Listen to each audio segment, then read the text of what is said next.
नमस्कार दोस्तों, मैं हाजिर हूं झारखंड के प्रमुख समाचार पत्रों में छपी झारखंड के 24 जिलों की चुनिंदा बड़ी खबरों के साथ। जानिए आज की तमाम बड़ी खबरें जो आपके लिए जानना बेहद जरूरी है। चाहे बात हो मैया सम्मान योजना की, पीएम और अबुआ आवास की, या फिर राशन कार्ड और पेंशन जैसी योजनाओं की। मौसम विभाग के अनुसार झारखंड के कई जिलों में मौसम बदल जाएगा और 2 दिन बारिश की संभावना है। 3 फरवरी को पलामू, गढ़वा, चतरा और लातेहार में कहीं कहीं हल्की बारिश हो सकती है। बाकी जिलों में मौसम शुष्क बना रहेगा। सुबह में हल्का कोहरा और दिन में आंशिक बादल छाए रहेंगे।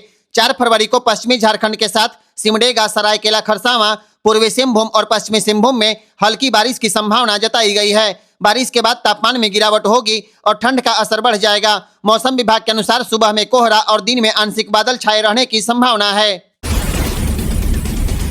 गढ़वा और पलामू को केंद्र सरकार की ओर से बड़ी सौगात मिलने वाली है। पलामू सांसद बीडी राम के प्रयास से दर्जन भर 4 लेन सड़क, पुल और रेलवे ओवरब्रिज का निर्माण जल्द शुरू होगा। NH 139 पर सिल्लीदाग से पड़वा मोड़ तक करीब 22 किलोमीटर 4 लेन सड़क बनेगी। गढ़वा रामानुजगंज करीब 50 किलोमीटर 4 लेन बाईपास भी बनने वाला है। गढ़वा मझिया मोड़ से कांडी के श्रीनगर पंडुका ब्रिज तक लगभग 40 किलोमीटर 4 लेन सड़क बनेगी। NH 139 में कर्मा कला, छतरपुर बाईपास, जपला बाईपास और सोन नदी पर नए पुल का निर्माण किया जाएगा। यह सड़क NH 119 से भी जुड़ेगी। परियोजना को PM गति शक्ति योजना में शामिल किया गया है। डाल्टनगंज में नॉर्दर्न बाईपास, कोयल नदी पर उच्च स्तरीय पुल और रेलवे लाइन पर नया ROB बनेगा। इससे डाल्टनगंज और गढ़वा के बीच यात्रा समय घटेगा और शहर को जाम से राहत मिलेगी। भोगू से संखा तक बन रही बाईपास सड़क पर 3 ब्लैक स्पॉट पर फ्लाईओवर भी बनेंगे। पलामू सांसद ने परियोजनाओं का DPR तैयार करके जल्द निर्माण शुरू करने की मांग की है।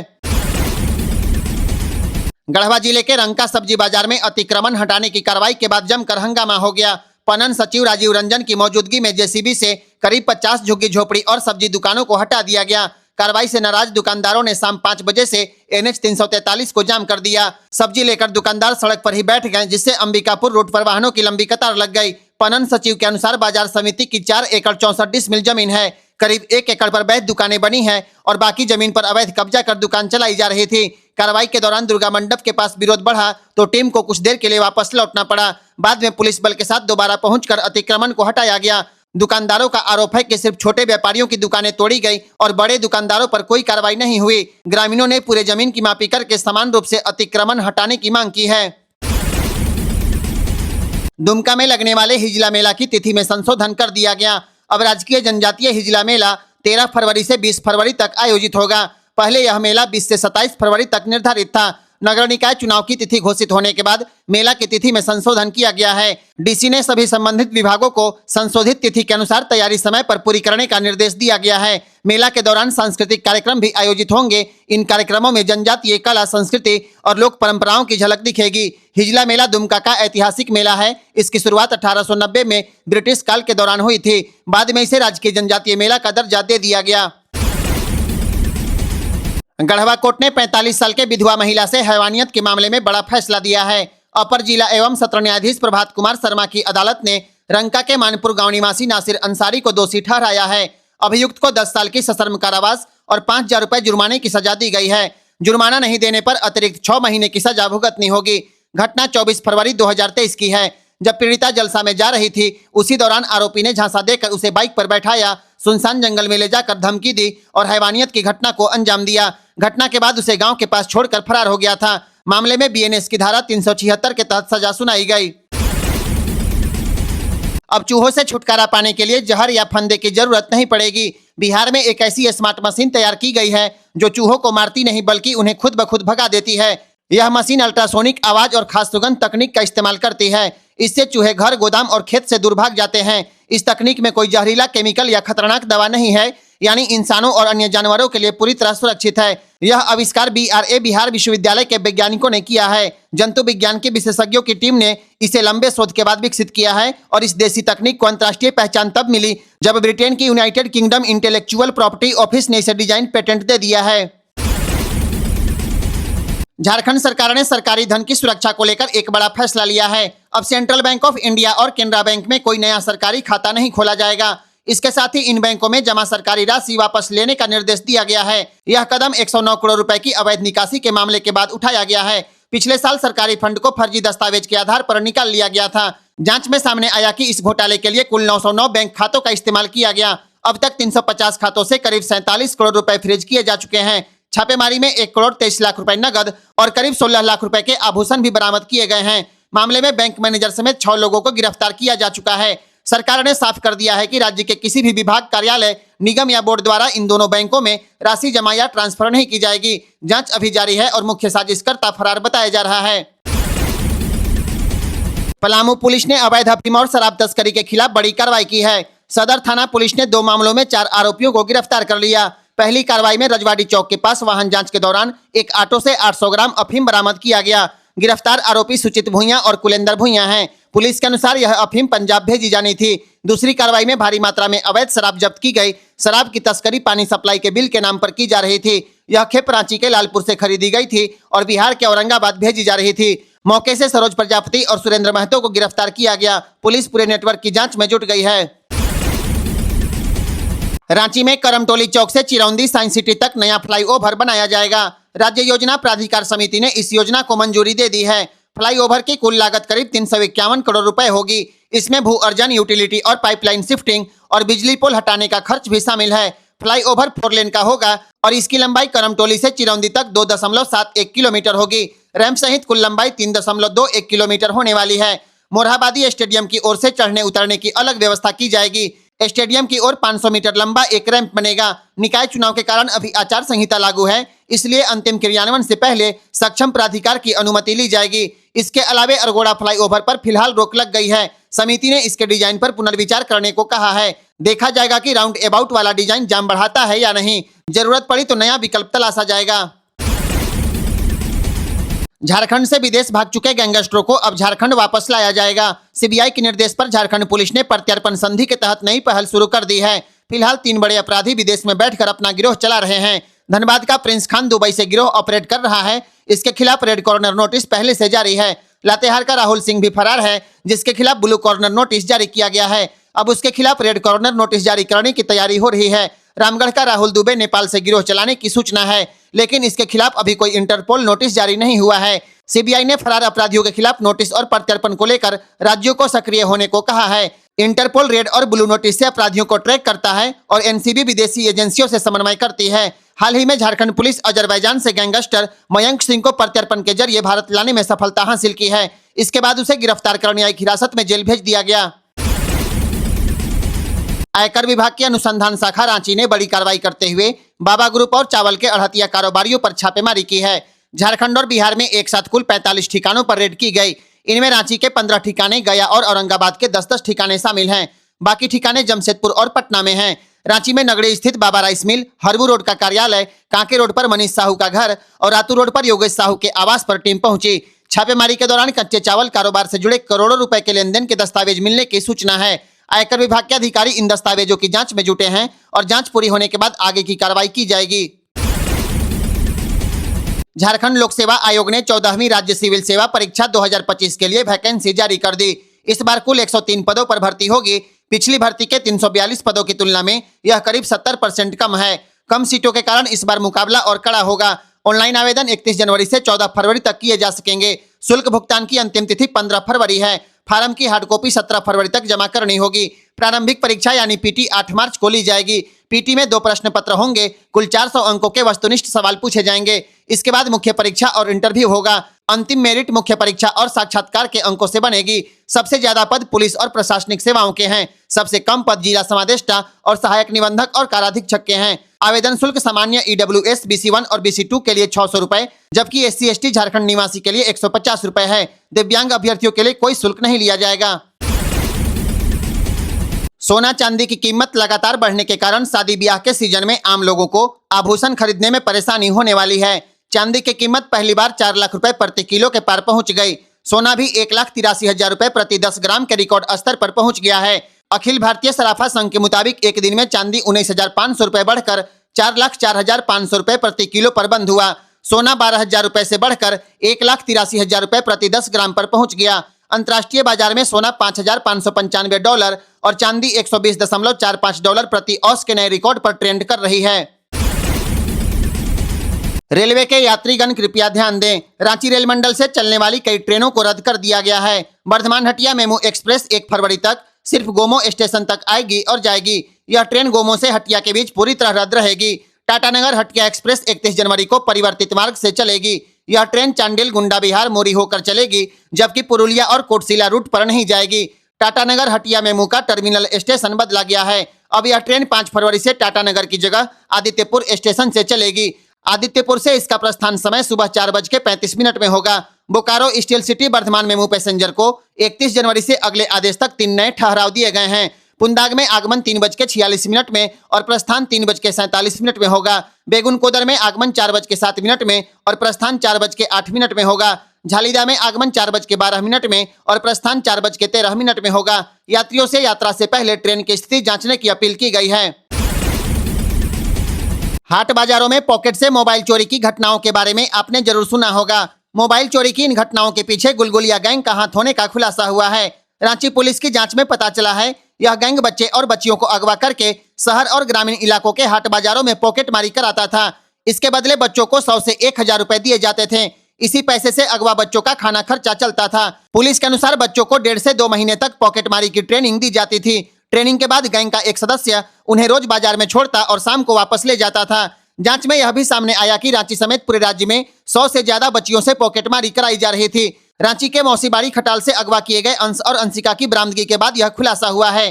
गुलगुलिया गिरोह के रांची शहर, सिल्ली, बोकारो, रामगढ़, लातेहार के बरियातू और पुरुलिया में हॉटस्पॉट हैं। साप्ताहिक बाजारों में चाईबासा का मंगला हाट और रांची का शालीमार बाजार इनके प्रमुख ठिकाने थे।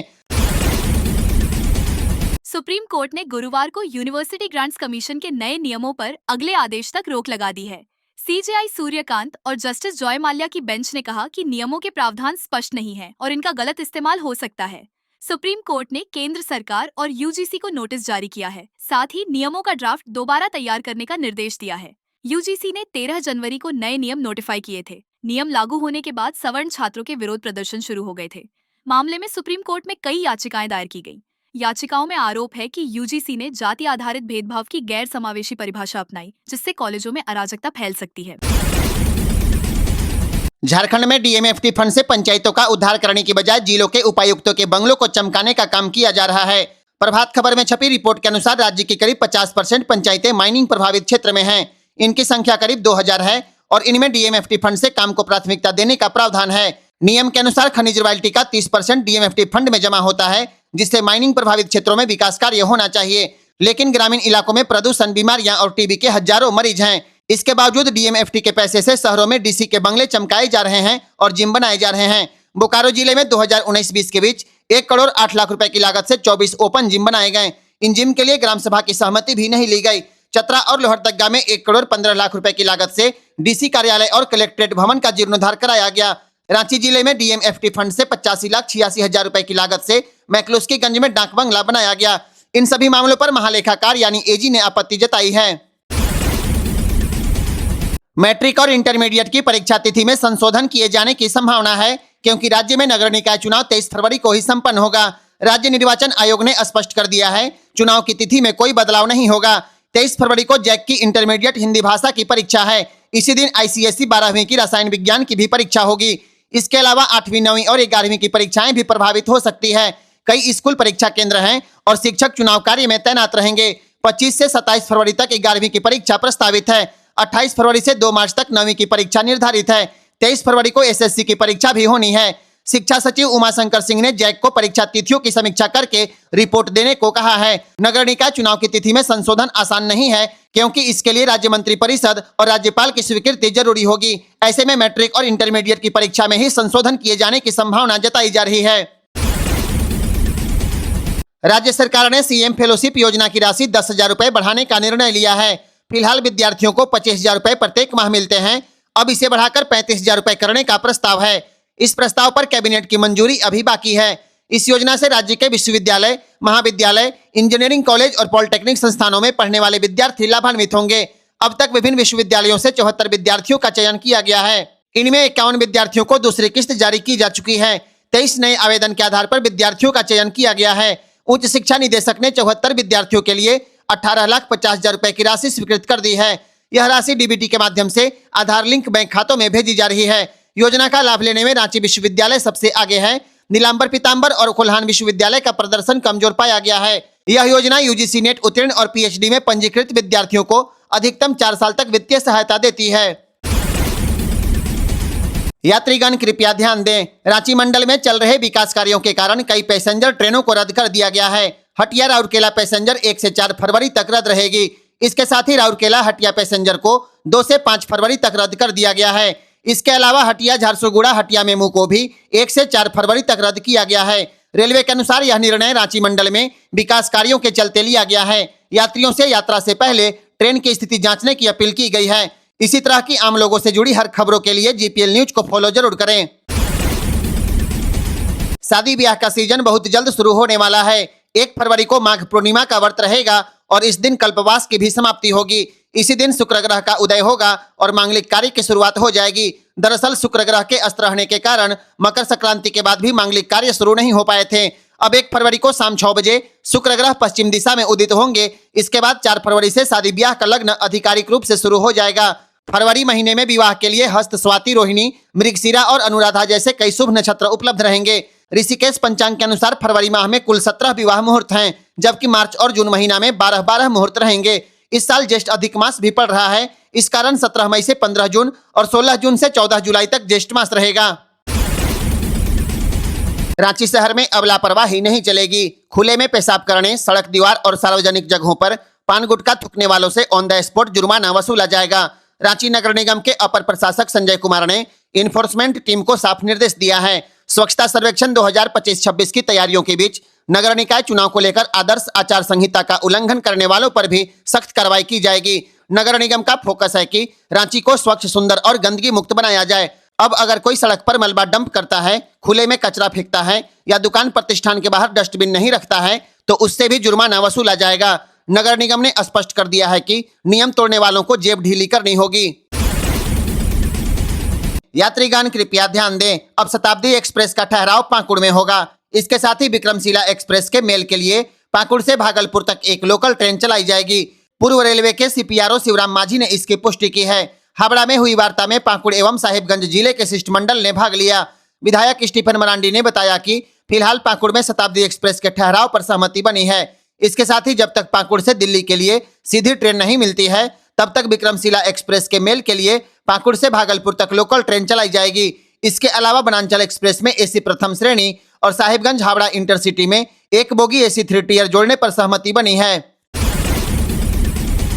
झारखंड में सड़कें चकाचक और सफर पूरी तरह बदलने वाला है। राज्य सरकार नए साल 2026 में सड़क कनेक्टिविटी पर जोरदार काम करने जा रही है। राज्य भर में करीब 70 सड़क परियोजनाओं पर 2000 करोड़ रुपए से ज्यादा खर्च किए जाएंगे। पथ निर्माण विभाग ने जिन सड़कों को चिन्हित किया है उनमें शहर से लेकर दूर दराज इलाके शामिल हैं। गढ़वा में गढ़वा चिनिया पथ का चौड़ीकरण किया जाएगा। गिरिडीह में बड़कीटाण तिनपल्ली डोकीडीह पथ का पुनर्निर्माण होने वाला है। देवघर से मधुपुर मोहनपुर घाट होकर सड़क की गुणवत्ता सुधरेगी। पाकुड़ से बरहरवा होते हुए पश्चिम बंगाल सीमा तक सड़क चौड़ी होगी। रांची में पुराना अरगोड़ा चौक से नया सराय रिंग रोड तक 4 लेन सड़क बनने वाली है। पुराना विधानसभा से हाईकोर्ट होते हुए नया सराय रिंग रोड तक 10 लेन सड़क तैयार होगी। मनोहरपुर में कोयल नदी पर नया पुल बनेगा। लातेहार में बरवाड़ी भंडरिया पथ चौड़ा और मजबूत किया जाएगा। सिमडेगा से छत्तीसगढ़ सीमा तक नई सड़क बनने वाली है। चाईबासा, धनबाद, साहिबगंज, पलामू और सिल्ली जैसे इलाकों में सड़कें और लिंक रोड तैयार होगी। मतलब गांव, शहर और औद्योगिक इलाकों का कनेक्शन अब झारखंड में मजबूत होगा। राज्य के ग्रामीण इलाकों में खराब पड़े चापानल की मरम्मत का अभियान शुरू कर दिया गया। खराब चापानल की जानकारी के लिए टोल फ्री नंबर भी जारी किया गया है। इसके लिए विभाग को 15 करोड़ रुपए की राशि उपलब्ध करा दी गई ताकि गर्मी के मौसम में ग्रामीणों को पानी की किल्लत न झेलनी पड़े। राज्य में 4,48,000 चापानल हैं, जिनमें से करीब 41,000 चापानल खराब पड़े हैं। विभाग ने सभी जिला के अधीक्षण अभियंता और कार्यपालक अभियंता को निर्देश दिया है कि अप्रैल महीना से पहले खराब चापानल का सर्वे पूरा कर लिया जाए। इसके बाद प्राथमिकता के आधार पर चापानल की मरम्मत कराई जाएगी। मरम्मत के लिए 15 करोड़ रुपए 2 किस्तों में जारी किए गए हैं। पहली किस्त में 4 करोड़ और दूसरी किस्त में 11 करोड़ रुपए दिए गए हैं। इस राशि से पाइप बदलने, हैंडपंप सुधारने और अन्य जरूरी काम किए जाएंगे। अगर आपके गांव में चापानल खराब है तो आप टोल फ्री नंबर 18003456 502 पर शिकायत दर्ज करा सकते हैं।